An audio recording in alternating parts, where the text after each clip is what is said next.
What is up, everybody? Welcome back to another episode of the David Lopez Show, presented by Passion Park ENT. You know what it is. Welcome back.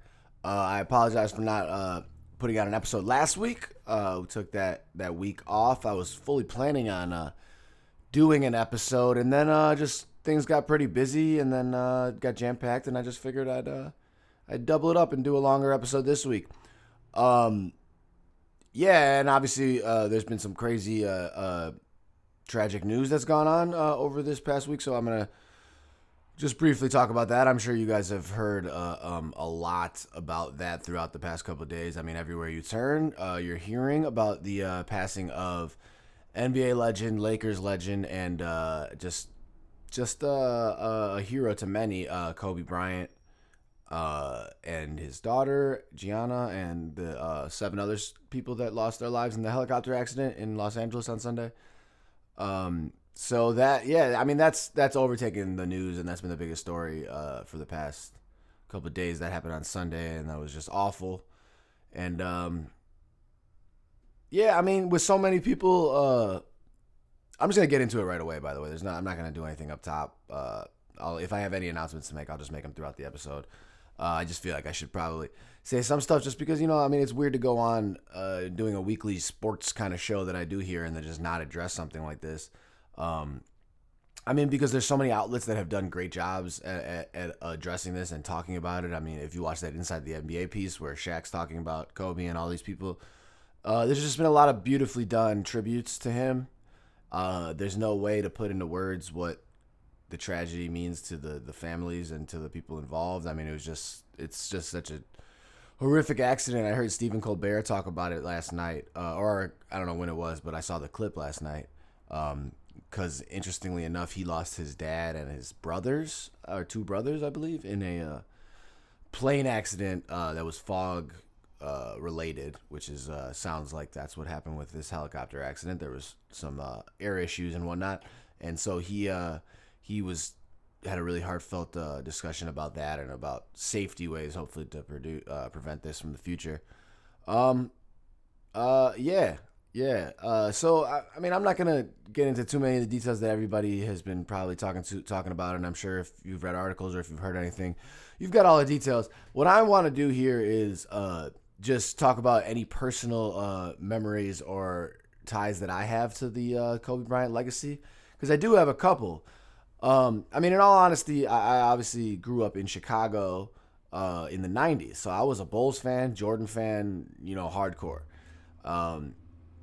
That being said, I was never a Lakers fan. I was never a Kobe fan. I never disliked Kobe. He was amazing to watch. I guess I kind of did dislike him. He was kind of the villain because I kind of was always cheering for the East teams or the Kings. Like in those early 2000 years, I was always cheering for the Kings. I wanted the Kings to win. I can vividly remember Robert Horry hitting that shot to beat the Kings in Game 5 and just like crying down the street. Kobe throwing the bow at Mike Bibby. That was the Donaghy game where they that game was fucking rigged. But I have all those vivid memories. I mean, he was such a competitor. So I mean, my childhood is filled with memories of Kobe. I remember specifically Kobe in Game 6 of that Pacers series when he took over when Shaq fouled out. And that was like the start of his real Mamba legend. But I do have a person. I got to see him play once live, and it was awesome. It was 2009. I was in college, and that was in their second heyday, his second heyday, where they had won 2 out of 3 or whatever. They had that massive roster where it was, I mean, Kobe, and then you have Lamar Odom, Andrew Bynum, Ron Artest. Their lineup was just fucking huge. Like when you looked at them, they just looked like the monsters. So I remember we had really good seats. Shout out to my high school coach, Mr. Yerrick. He got me and 2 of my friends seats because we were in Milwaukee because we were going to college up there. And so we got to see Bucks versus Lakers there. And we had a really good view, like that sideline tunnel view. And getting to see him play in person. I mean, I never got to see Jordan play in person. I mean, this seems like it was the closest for sure. And then not only did I just get to see him play, and it was a really close game, I got to see him hit a buzzer beater in overtime.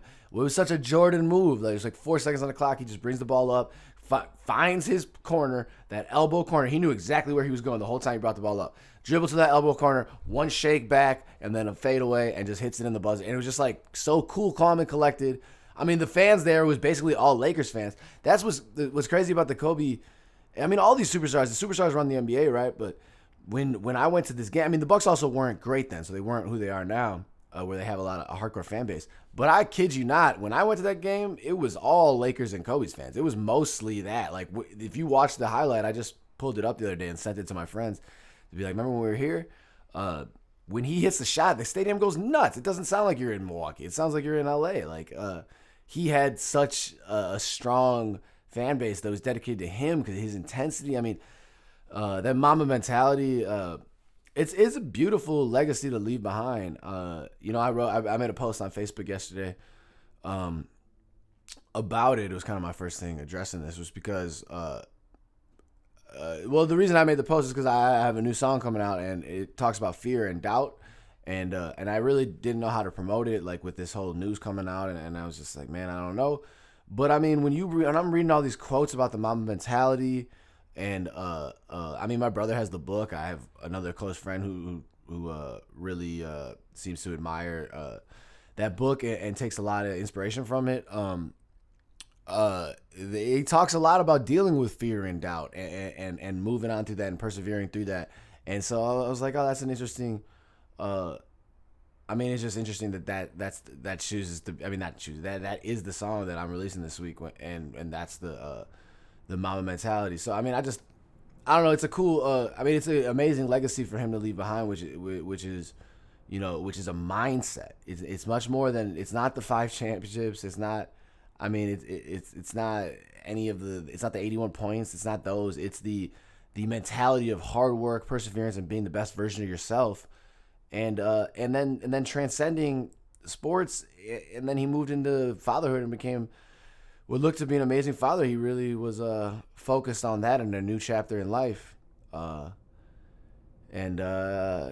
he left behind a legacy. I'm not going to sit here and be like, I was the number 1 Kobe fan. I don't have a Kobe Bryant jersey. I don't have any Kobe shoes.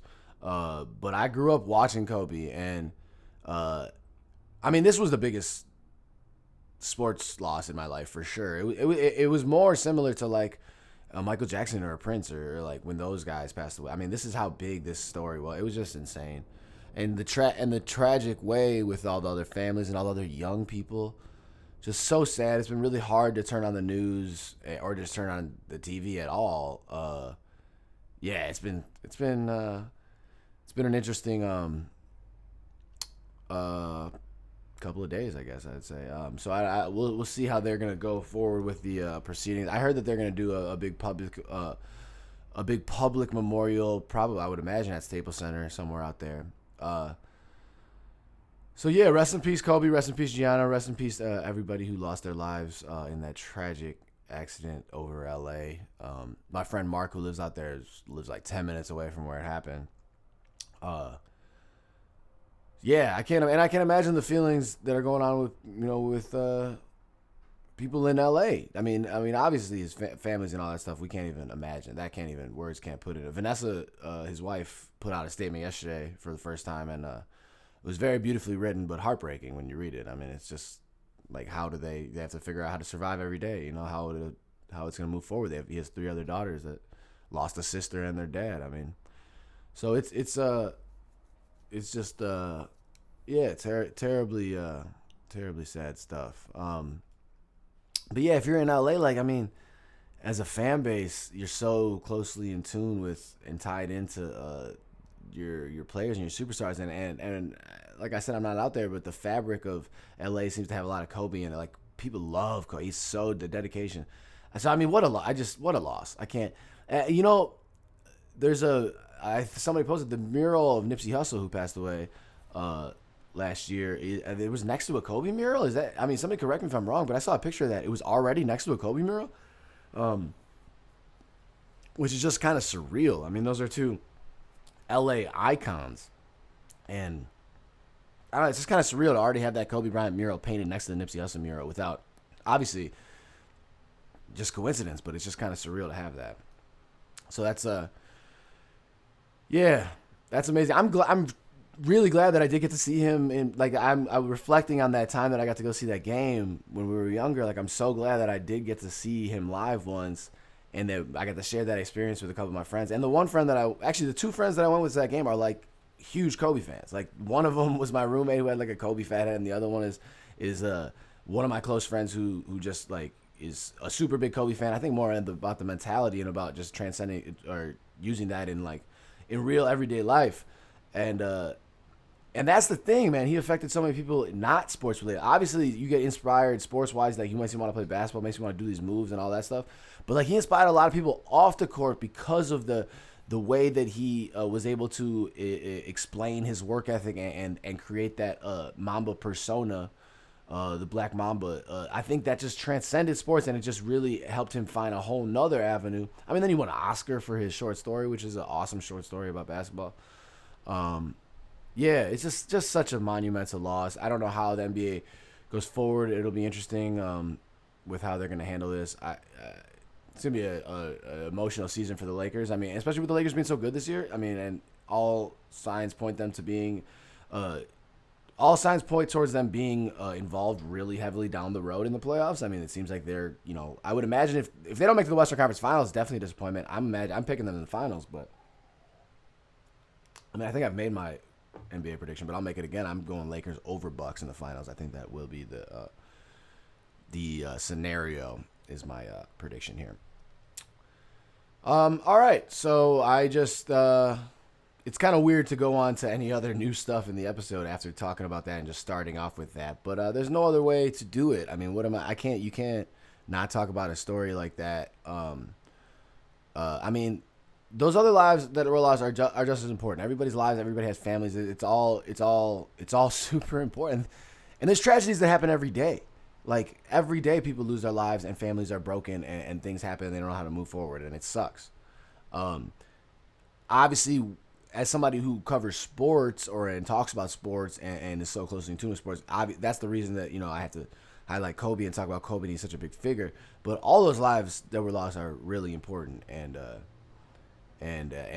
all those families are grieving, and so thoughts and prayers to all of them. It's hard. It's tough. I can't imagine. I don't have any. Yeah, I can't imagine. I can't put myself in the words. I could just say, day by day, pray, thoughts, keep it going. But rest in peace to a legend, and we gotta keep it going. We gotta keep moving forward. All right, guys. All right. So yeah, how do you even move forward? Well, as I mentioned with the doubt and fear thing about the Mamba mentality, I do have a new song coming out tomorrow. It's called Push My Buttons. And like I said, it talks about fear and doubt. Really, I mean, hopefully you hear the song, but first verse I take basically the persona of fear, and the second verse I'm sorry, switch that around. First verse I basically take the persona of doubt. Second verse I basically take it of fear. And yeah, that wasn't even the plan originally, but then it worked that way into it, and I just felt like I wanted to make a song like that. And so yeah, that comes out tomorrow. It's called Push My Buttons. It's produced by E-Word. He produced Beautiful, he produced Bully Freestyle, he produced Heaven, he's produced a lot of my work.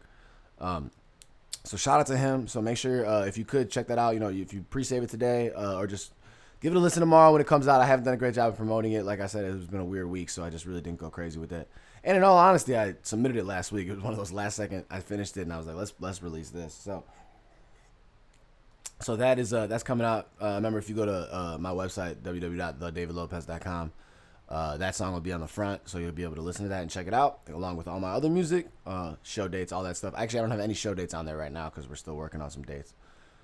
But those are in the works. And then if you go to passionparkent.com, you'll find all our other stuff. Yeah, so we'll keep it at that. All right, let's talk about some other stuff. With obviously the very somber news that happened you almost forget that it's Super Bowl week. It's crazy. So yeah, it's Super Bowl week, which is a huge week in sports. So we'll try to transition into that really quick. So I'm gonna do.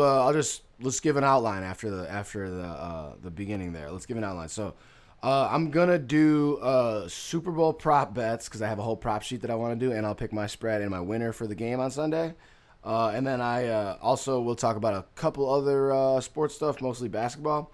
But before that, I want to briefly, since I just talked about the song, please check that out.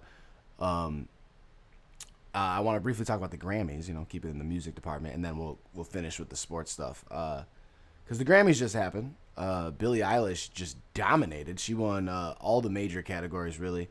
I was glad Lizzo won. I think she won Best Pop Solo Song or something like that. It's funny, though, because everybody, the Billie Eilish won all these awards. The way that the Grammys phrase these awards to me are so interesting because if you look into it, you'll figure out what they are. I mean, like Song of the Year is for songwriters. Record of the Year is for everybody, including the engineers and mechanicals and all that stuff. And I get that stuff for sure. But so theoretically though, if you win Best Album or Best New Song or something like that, it would really make sense that you would win Best New Artist as well. Because how could you win Best Album and then not win Best New Artist and have somebody else that's why it makes sense to me that she won all those awards. Because if she's gonna win the big ones, then you're gonna win those other ones too. Because they all just fall in line. But she had just a breakout year, monster year, and I just like her. She seems like a genuine person. Her and her brother just make music in their room. I mean, it's fucking awesome. So that's a great story. I also thought it was cool that her performance at the Grammys was just like a ballad style, where every time I've seen her perform, it's been some crazy headbanging shit, and she just did a nice ballad, showed off her vocal range, and she's a super talented artist. I imagine she'll be around, doing things for a while. She's, and I mean, her brother.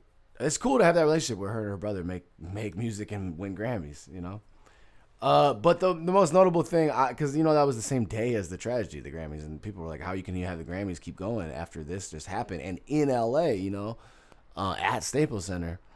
But I mean, Alicia Keys did a great job. She hosted, and I thought she did a great job. I thought her opening song was amazing.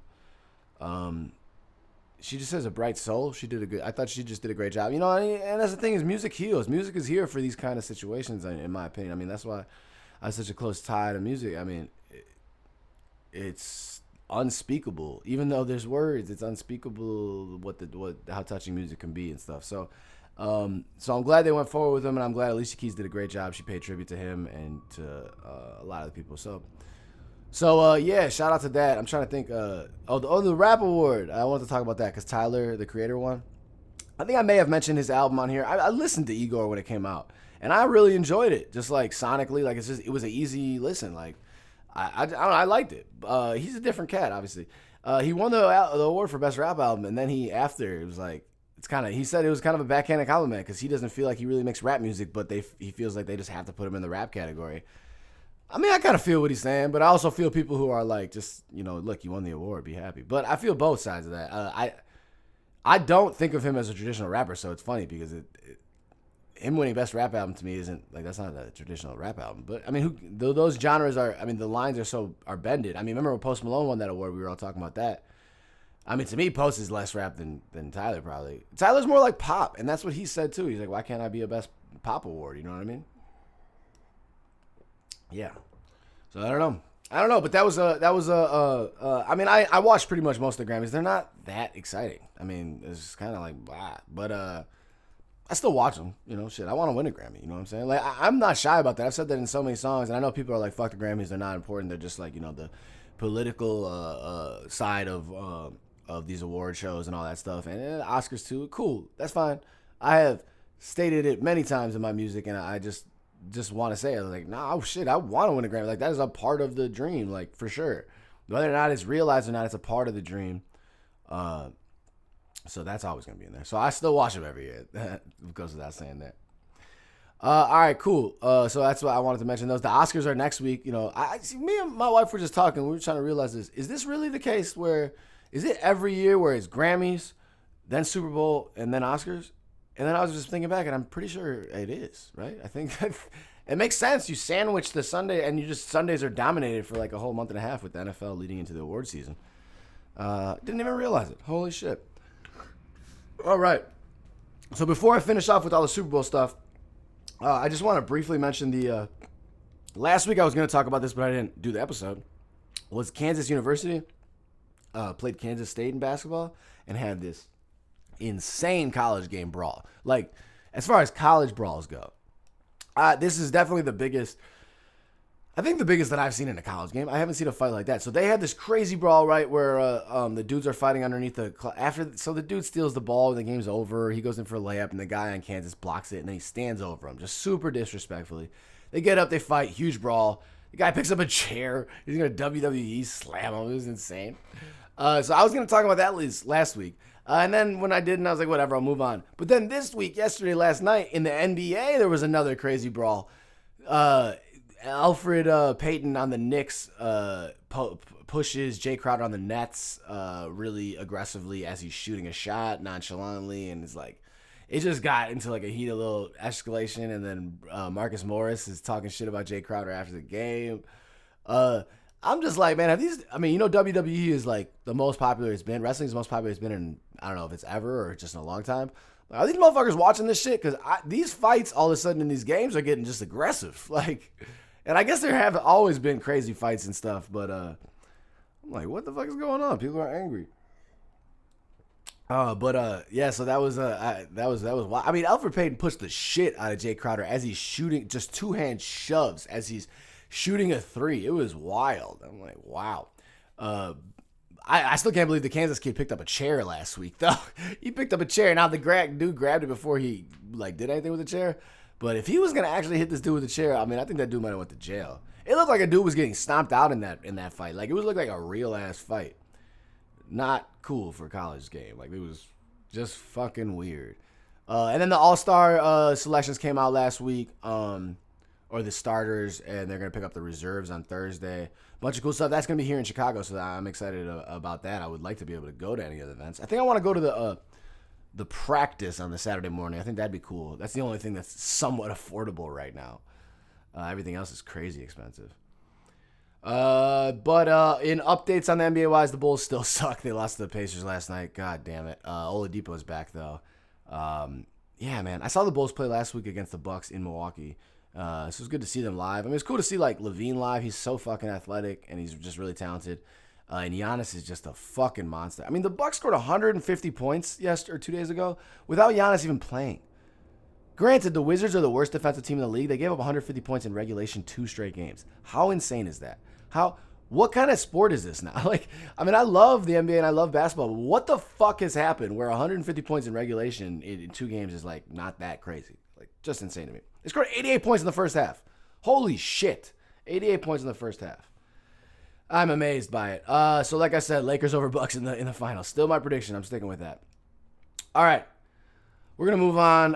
We're going to finish off the Super Bowl spreads for the whole year, basically. I think the only weeks I haven't done are week 1 of the regular season and then week 1 of the play. So the first week of the playoffs, the wild card round of the playoffs, I don't think I picked those spreads. I think I've picked every other week here on this show. So that's kind of cool. I'm happy that I kept that going. Obviously I didn't do an episode last week, but there was no game to pick. What am I gonna pick? The Pro Bowl? Who gives a shit? I still don't know what the score was in the Pro Bowl or who won that. I don't care. But we're gonna keep this going and finish off the season strong with the Super Bowl with the Chiefs versus the Niners. Great matchup. I mean, in all honesty, this is pretty much the best 2 teams all season, except for the Ravens. I guess that those would be the other team. But these 2 teams were in the conversation for best team all season. So I don't think it's surprising. I think it's a good matchup. I think it's a really perfect for Vegas and perfect for betting. It's great and all that. So with all that being said, where's my sheet?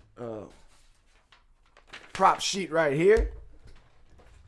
God damn it. Give me a second. Where did I put that pen? All right, here we go. All right, so first and foremost, the spread on the game is the Chiefs are favored by 1.5.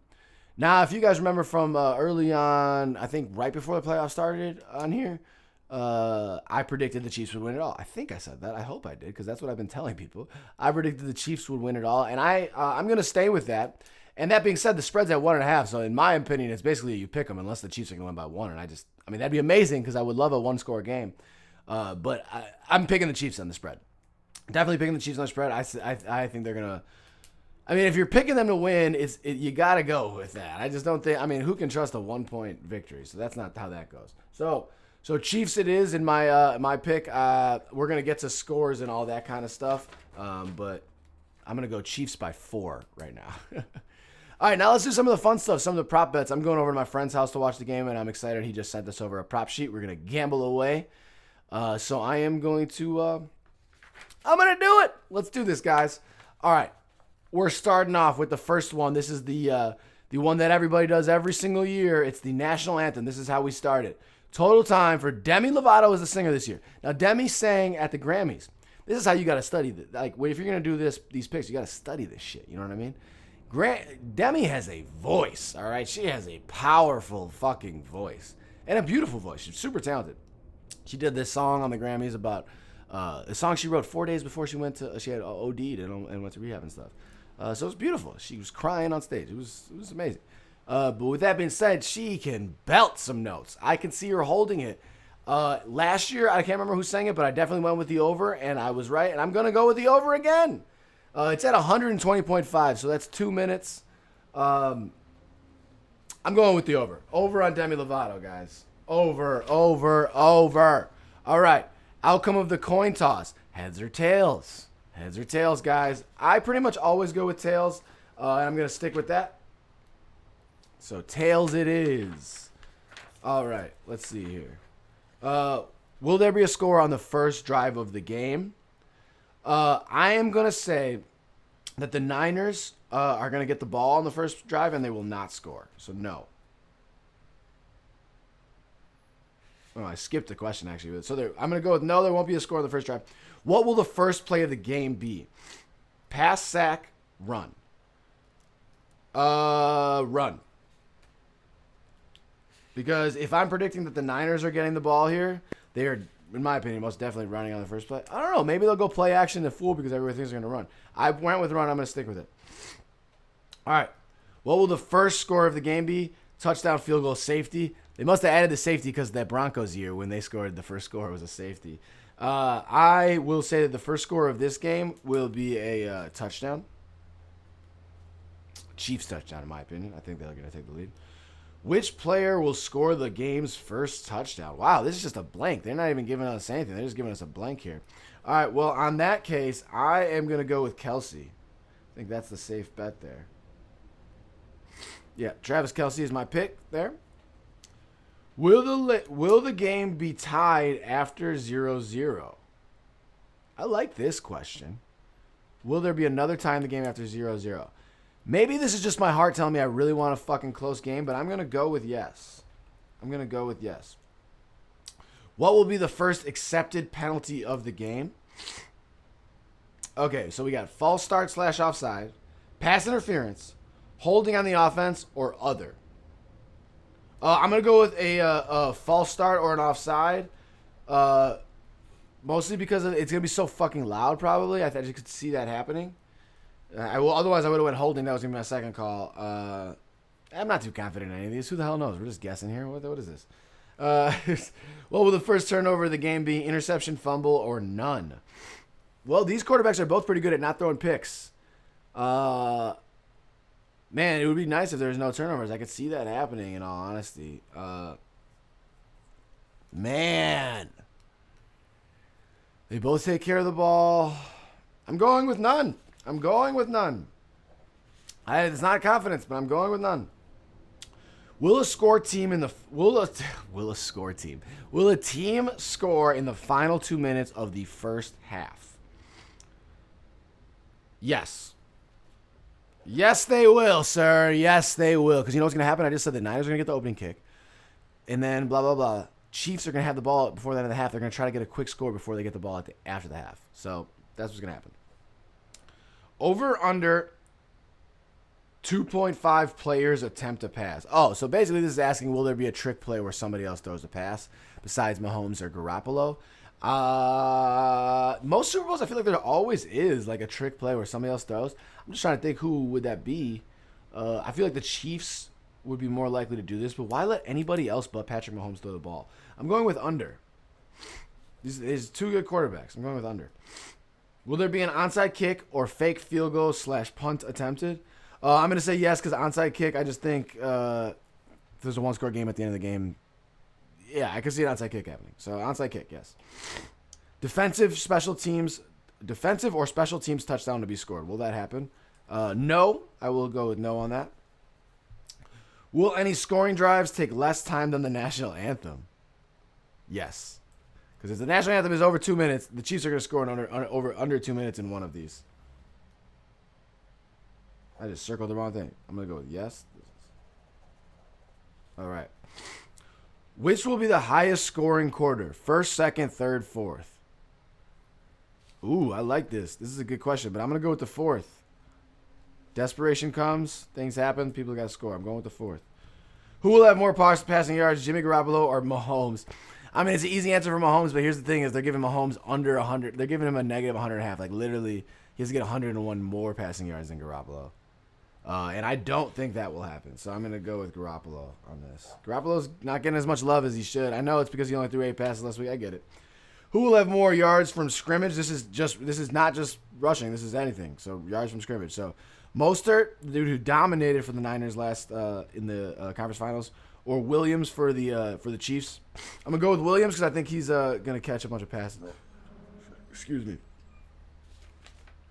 This game has the 2 leading tight ends in the league, which is cool. So with that being said, who will have more receiving yards, George Kittle or Kelsey? Kittle, baby. I'm gonna go with Kittle. He's such a reliable target for Garoppolo. I'm gonna go with Kittle.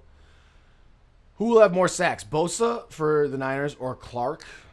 I'm going to go with Bosa because the Niners defense, I just got to go with Bosa. What will be greater, total sacks or total TD passes? That's a good question. Man, that's a tough question. I'm going to go with sacks. I'm not confident in that answer. Which team will win Super Bowl 54? Well, I already told you who I think, and I'm just going to reiterate that. Kansas City. Over under total points scored. Now, this is the bet that I heard people talking about. The total. I like the total number. It's a hard one to go with. It's 53.5 right now on this sheet, at least. I heard people talking 54 is the number. That's people are looking for. 53.5. So I mean that would make it. You do 27-27. Obviously, that's the tie game. Then I mean 30-27. Any of those. Are we going to get up there? Are we going over or under, guys? Are we going over or under? I'm going to go over. I'm going to go over with the fourth quarter, putting it over. As I said, the fourth quarter is going to be the highest scoring quarter. Which Gatorade color will be dumped on the winning coach? I like these kind of ones. Which Gatorade color will be dumped on the winning coach? Clear/water? No. Red/pink? Blue? Yellow/lime green? Orange? Or other? Man. All right, I'm going to go with red/pink. I don't know how I'm confident. Both teams have red in their jerseys. That's why I picked that. That's a stupid answer, guys. I don't know. Who will win Super Bowl MVP? Mahomes. The start of his legendary career shall happen now. That is my belief. And then the tiebreaker is the exact number of points scored in the Super Bowl. So I said it was going to be over that 53.5 number. And with that being said, I'm going to make my number at... So I'm just going to pick a score. I said Chiefs 1.5 over. I said they win by 4. 31-27, which would make that 58. So 58 is my over. If the Chiefs win the Super Bowl 31-27, I'm even going to write that number down because I don't want to forget it. Man, guys, send me some gifts if that happens, or if you take that bet. If you bet with that in mind and I win for you, send me some prizes. Send me a cookie. I'll take a goddamn cookie. So yeah, that's the prop bets. All right, we finished off the NFL gambling season here on the David Lopez Show, and I am happy that you guys got to join me, and I hope you didn't lose too much money gambling with me all year. But I definitely want to say thanks to everybody who's been tuning in. Yeah, today was a different episode. It was good to get to talk about some of those things and just get to talk things out. But I just want to say that I love you guys. Love you guys who listen to the show. I love the fact that I get to do this. I didn't even get to mention before that this might be the last episode coming from this studio. I might try to get one more off, but I think this might be the last episode coming from the studio, which is an emotional thing for me personally.